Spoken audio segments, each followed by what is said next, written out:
Indonesia tanah air, tanah tumpah darah. Di sanalah aku berdiri, jadi pandu hidup. Indonesia kebangsaan, bangsa dan tanah air. Marilah kita bersatu, Indonesia bersatu. Hiduplah negeri.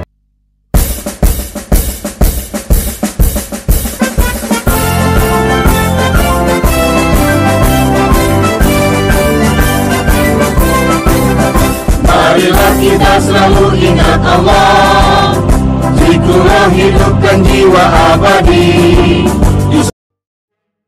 Soal pertanyaan Mas Dul soal toleransi. Jadi orang-orang tauhid ya, orang-orang toriko itu kan punya keyakinan bahwa yang wujud itu hanya Tuhan, hanya Allah. Jadi dalam zikir Qadiriyah misalnya, la ilaha illallah, tidak ada yang ada kecuali Allah. Tidak ada Tuhan kecuali Allah. Tidak ada manusia kecuali Allah. Tidak ada alam semesta kecuali Allah. Tidak ada hewan kecuali Allah. Semua itu bisa dinafikan untuk menyatakan bahwa yang wujud hanya satu, yaitu Allah. Yang lain tidak ada. Yang lain tidak ada. Nah, dan syarat orang ketemu Allah di dalam kitab suci Al-Quran disampaikan oleh Allah, mayyarju liqa'a rabbih falyamal amalan sholiha wala yusyrik bi ibadati rabbih ahada. Siapapun yang ingin ketemu Allah, maka syaratnya dua. Satu, harus berbuat baik. Berbuat baik pasti di dunia. Yang kedua, jangan menyekutukan sedikit pun saat kita beribadah, saat kita beraktivitas, jangan menyekutukan sedikit pun terhadap Allah. Nah, syarat kedua ini memang berat karena secara tidak sadar kadang kita menganggap rezeki datang dari pekerjaan, padahal rezeki itu datangnya dari Allah. Buktinya banyak orang kerja keras tapi ya tetap aja dikasih miskin. Banyak orang nganggur-nganggur kaya memang bukan dari pekerjaan itu. Tapi orang umum bilang, ya saya kalau nggak kerja nggak makan. Ini kan sebenarnya musyrik. Jadi dia menyekutukan karena yang ngasih rezeki Allah, tapi dia anggap yang ngasih rezeki kerjaan. Ini kan menyekutukan. Nah, kalau kita sudah bisa mempraktekkan la ilaha illallah dalam kehidupan sehari-hari, itu maka kita melihat manusia itu adalah tajalinya Allah, tajalinya Tuhan. Jadi kita sudah tidak lagi mengenal warna kulit, agama, suku bangsa, ras gitu. Itu kita tidak lagi melihat itunya, tapi di situ adalah tajalinya Allah. Sehingga menjadi sangat toleran, apalagi hanya perbedaan agama, perbedaan suku bangsa itu tidak menjadi penghalang untuk kita melakukan toleransi. Nah, memang kesulitan di dalam bertoleransi itu kalau sudah ada institusi-institusi. Biasanya orang berjuang atas nama institusi, cuman mengatasnamakan Tuhan, mengatasnamakan Allah. Nah, ini yang sering sadar tidak sadar itu membuat jebakan kita, membuat wah itu musuh saya. Nah, kalau kita jalan ke Allah nggak ada musuh. Jadi intoleransi itu sama dengan menyekutukan. Menyekutukan, karena pada dari sononya ya, atau given ya, udah given kita ini dalam keberbedaan. Gitu. Kalau Tuhan mau kan disamain aja, tapi Tuhan maunya memang menciptakan dunia seisinya itu dengan manusia khususnya dengan perbedaan gitu. Kalau sudah begitu dari given dari sononya, ya untuk apa kita persoalkan, kan gitu. Menyoal keberbedaan berarti menyoal ciptaannya Tuhan. Itu maksudnya kemusyrikannya di situ. Jadi buat kaum Thariqah, kaum Tauhid itu tidak ada soal dengan toleransi. Gitu. Nah tinggal nanti urusannya adalah hukum negara. Kita nggak ikut campur kalau hukum negara kan, karena ada pelanggaran hukum. Nah itu yang pertama. Yang kedua, pertanyaan soal di Indonesia ada Pak Syahidi Jenar, kalau di ada Ibnu Arabi, ada Mulla Sadra dan sebagainya. Itu yang memang ada juga Robiah Adawiyah lebih dulu lagi. Itu memang banyak istilahnya ikhtilaf itu perbedaan pendapat ya. Tapi kita dipahamkan bahwa memang thariqah itu tujuan utamanya memang apa yang disebut dengan hudur baina yadaihi, atau bahasa lainnya wusul ilallah, atau bahasa lainnya tadi mayyarju liqa Allah liqa arabihi, bertemu Allah. Nah untuk bisa bertemu Allah maka mau tidak mau, senang tidak senang, terpaksa atau sukarela, kita harus tarku masiwallah, meninggalkan selain Allah. Ada momen-momen kita harus mempraktekkan itu. Nah biasanya para wali-wali, para ulama-ulama itu kan melakukan itu dalam beberapa hari atau beberapa bulan, atau bahkan ada yang beberapa tahun, meninggalkan semua gitu. Untuk apa? Untuk bahkan dirinya sendiri. Misalnya ini jasmani, rohani, nurani kan bukan milik kita. Innalillahi, ini miliknya Allah. Nah untuk apa kita akui gitu? Nah kalau pengakuan ini sudah kita hilangkan, itu kan kita nol. Lah ketika kita nol itulah kita bisa ketemu Allah, bisa wusul ila Rasulillah, bisa wusul kepada para aulia. Wusul itu ketemu, walaupun jasmaninya mereka sudah meninggal. Itu maksudnya. Sehingga di dalam konteks tauhid sebenarnya Syahidi Jenar atau Husain Al-Hallaj atau Ibnu Arabi itu tidak menjadi masalah sebenarnya, tidak menjadi masalah. Meskipun di sini banyak yang menentang ya, banyak yang menentang. Maka di Jawa itu ada istilah manunggaling kawula Gusti ya.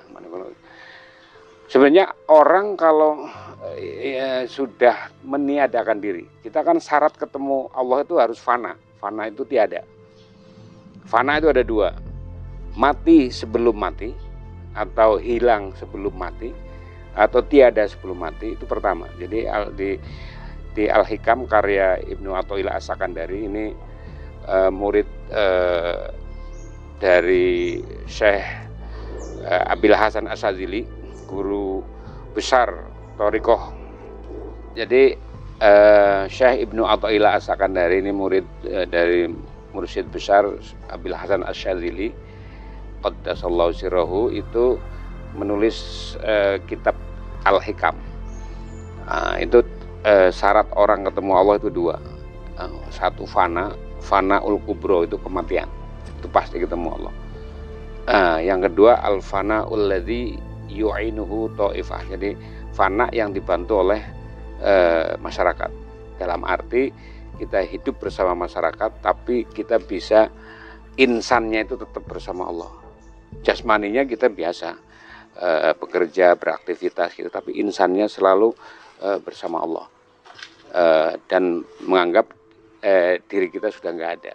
Sehingga misalnya contoh para nabi ya, Rasulullah dilemparin batu sampai giginya ada yang patah di Taif ya, ketika mau dakwah ke Taif.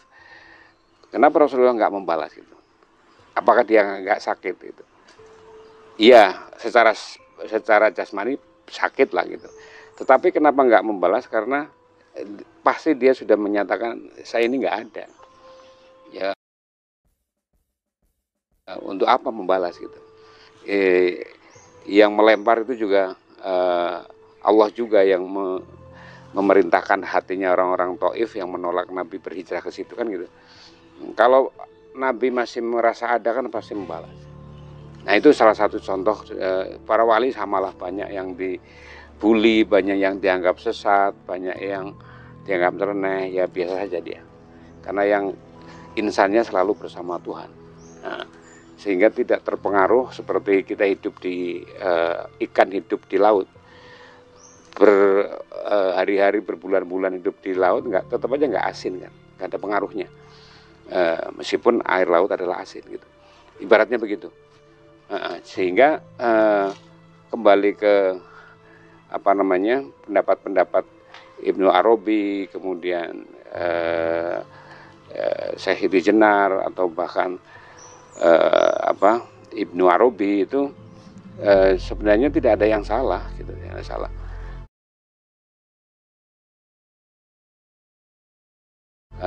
Problemnya mungkin penjelasan, karena kitab itu seringkali apa yang dimaksud oleh penulisnya dibaca oleh pembacanya berbeda maksud, kan bisa. Tapi kalau kita berhadapan-hadapan mungkin beda lagi. Di situ pentingnya hermeneutik mungkin. Hermeneutik, ya Mas Dul udah ahlinya inilah. Urusan hermeneutik, cara menafsir sebuah teks ya. Ya, cara menafsir sebuah teks. Konteks dan konteks. Ya. Ini tadi Mas Dul nanya soal Thariqah dengan hubungannya atau kaitannya dengan kebudayaan, dengan seni, atau dengan kehidupan sosial pada umumnya. Nah, mungkin lebih pasnya itu tauhid dalam hubungan keseharian gitu. Memang para wali-wali dulu itu cara menyampaikannya juga dengan cara-cara yang akhlakul karimah gitu. Karena sebenarnya ajaran inti dari Thariqah itu kan mengajak orang untuk akhlakul karimah atau berakhlak mulia. Sebagaimana Rasulullah Muhammad SAW itu menyampaikan innama bu'istu liutammima makarimal akhlak. Sesungguhnya aku diutus tiada lain hanya untuk menyempurnakan akhlak manusia. Nah, akhlak yang tertinggi adalah akhlak kepada Tuhan, kepada Allah.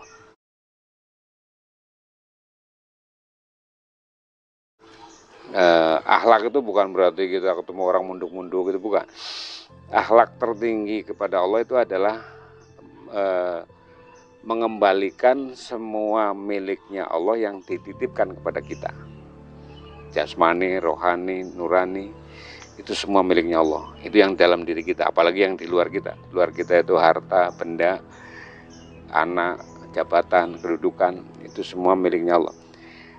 Nah, untuk memudahkan menyampaikan itu Mbah Sunan Kalijogo itu bikin wayang kulit. Jadi kalau pagelaran wayang kulit itu sebenarnya murni Mbah Kalijogo, dia bukan mengadopsi dari India. Itu ingin mengajarkan kepada masyarakat ya bahwa wa khuliqal insanu dhaifa, insan kita itu dhaif semua. Yang terbuat asal usulnya kalau Nabi Adam dari tanah, tapi kalau keturunannya dari mani. Nah, mani itu kan sifatnya suci. Tapi mani kan nggak bisa apa-apa. Itu kan asal usul kita itu. Jadi kalau kita mau mengenali diri kita, udah pegang aja tanah. Mani kan hasil dari saripati makanan yang tumbuh di tanah, kemudian jadi sumsum lah, kemudian jadilah mani, kan gitu. Nah, mani itu suci dan selalu hidup, tapi dia nggak bisa apa-apa dan nggak punya apa-apa. Nah, karena itu Mbah Sunan Kalijogo itu bikin wayang kulit. Ya seperti ada matanya, telinganya, hidung, mulut, tangan, kaki, badan. Tapi dia tetap nggak bisa apa-apa sebagai kulit kan. Yang membuat dia bisa ngomong ya dipinjemi Pak Dalang. Yang membuat dia bisa bergerak dipinjemi gerakan tangannya Dalang. Yang membuat semua suara wayang berbeda-beda yaitu Sang Dalang juga yang bikin. Menitipkan kepada wayang itu. Siapa yang perang dan siapa menang siapa kalah yang bikin juga Dalang juga. Dia mau memberikan contoh bahwa itu loh manusia itu seperti wayang gitu, yang diperankan oleh sang dalang. Hanya saja manusia itu sang maha dalangnya adalah Allah, adalah Tuhan. Hakikatnya seperti wayang kulit, nggak bisa apa-apa. Dia bisa bicara ya dipinjemi oleh Allah, dia bisa melihat dipinjemi oleh Allah, dia kaya yaitu ya titipannya Allah. Nah, itulah tata cara Mbah Sunan Kalijogo dengan mudah menyampaikan tauhid kepada masyarakat.